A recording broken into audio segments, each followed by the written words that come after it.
ಸಾಧ್ಯ ಆಗ್ತದೆ ಯಾವಾಗ ಅಂತಂದ್ರೆ ಅದು ಆರಂಭದಲ್ಲಿ ಆ ಪ್ರಾರಂಭದಲ್ಲಿ ಗೊತ್ತಾಗ್ಬೇಕಾದ್ರೆ ನೀವು ತಪಾಸಣೆನೇ ಮಾಡಿಸ್ಕೊಳ್ಳಿಲ್ಲ ಏನು ಮಾಡೋದು. ಹಳ್ಳಿಯವರಿಗೆ ಆಗ ಸವಲತ್ತುಗಳಿರಲಿಲ್ಲ. ಭಾಳ ಜನ ಹಳ್ಳಿಯಲ್ಲಿ ನಾನು ನೋಡ್ತಾ ಇದ್ದೆ, ಎಷ್ಟೋ ಜನ ಇಡೀ ಬದುಕಿನಲ್ಲಿ ಆಸ್ಪತ್ರೆಗೆ ಹೋಗ್ತಿರ್ಲಿಲ್ಲ.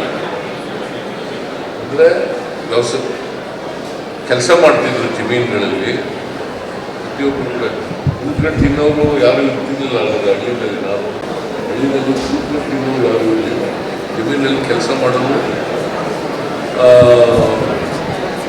ಮತ್ತೆ ಊಟ ಮಾಡೋರು. ಮತ್ತೆ ಆಗ ಆಹಾರ ಪದಾರ್ಥಗಳು ಈಗ ನಾವೇನು ಹೇಳ್ತೀವಿ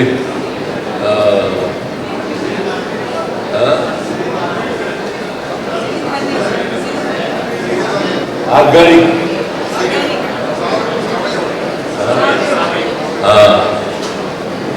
ಆಗೆಲ್ಲ ಆರ್ಗಾನಿಕ್ ಬೆಳೀತಾ ಇದ್ದವು.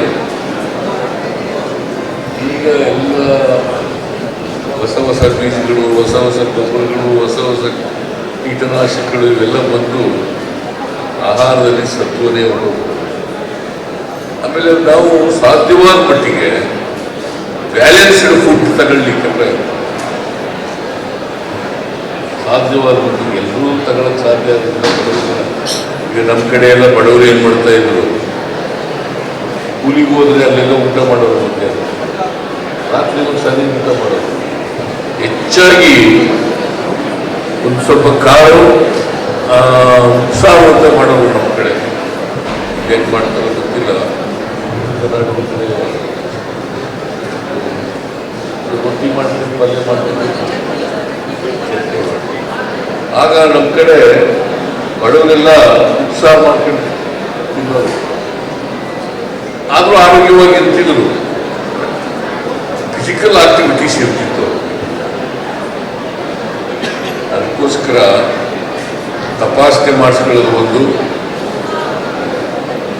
ಫಿಸಿಕಲ್ ಆಕ್ಟಿವಿಟೀಸ್ನ ಜೀವನದಲ್ಲಿ ಮಾಡ್ತಕ್ಕಂಥದ್ದು ಒಂದು, ಎರಡನೇದು ಸಾಧ್ಯವಾದ ಮಟ್ಟಿಗೆ ಆಹಾರ ಪದ್ಧತಿಯನ್ನು